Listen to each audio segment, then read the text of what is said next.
कार्तिक स्नान चालू केलेलं आहे म्हणून सगळ्यात अगोदर पारशे कामं. आंघोळ झाली की तुळशीची देवपूजा असतीच, म्हणजे दिवा वगैरे लावणं. परंतु तुळशीकडे लक्ष गेलं तर ही तुळस अचानकच वाळून गेली. परंतु आता काय करणार, दिवाळीचे दिवस आहे तर उपटून वगैरे फेकता येणार नाही म्हणून राहू दिली. सध्या सकाळचे टिफिन, कपडे, भांडे पटपट आवरून घेतलं. म्हटलं चला आता देवाची रूम आवरून घेऊ. आता नवरात्रीत तर मी देवाची रूम आवरली होती, परंतु हे बघा ह्या अशी काही खराब होती. आमच्या घरचे काय करतात, दिवा एकदम गच्च भरून तेल टाकताना पूर्ण खाली सांडतं आणि धूप वगैरे लावतात. तर धुपाचं जी धूळ वगैरे असती, अगरबत्ती असती, फुलांचं असतं, खूप त्याच्यावर पडून गंजल्या जातं. तर आज मला देवाची रूम आवरायची आहे.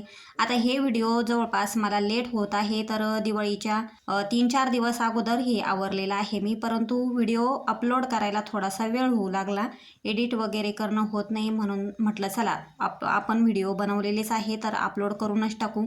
तर सगळ्यात अगोदर देवाचं जे मंदिर आहे ते मंदिर बाहेर झटकून धुवून घेतलं, चौरंग पण स्वच्छ घासून घेतला. त्याच्यानंतर देवाची रूम वरतून धुतली, फोटो पण स्वच्छ केले, गंध लावला, फुलं वाहिले, देवपूजा करून घेतली. आणि आता लक्ष्मीपूजनची वेळच आहे, म्हणजे दिवाळी 2-3 दिवसावर आलेली आहे म्हणून लक्ष्मी मातेच्या फोटोची पण छान पूजा केली, कमळगट्ट्याची वगैरे. आणि एकदम फ्रेश वाटत होतं देवाची रूममध्ये, एवढं प्रसन्न वाटत होतं. काचा वगैरे पुसून घेतल्या, तेलाच्या बॉटल जागच्या जागेच ठेवल्या.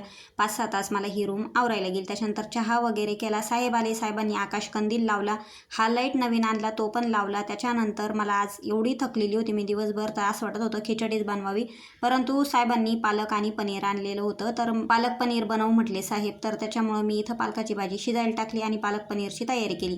त्या अगोदर त्यांना आता इथं शोरूमला मिठाई आणि फरसाण मिळालं होतं, ते म्हटलं चला आपण बघू कसं मिळालेलं आहे. खोलून बघितली तर खरंच खूप छान दिलेली आहे. थोडी त्यांना पण खायला दिलं, मी पण थोडंसं खाल्लं.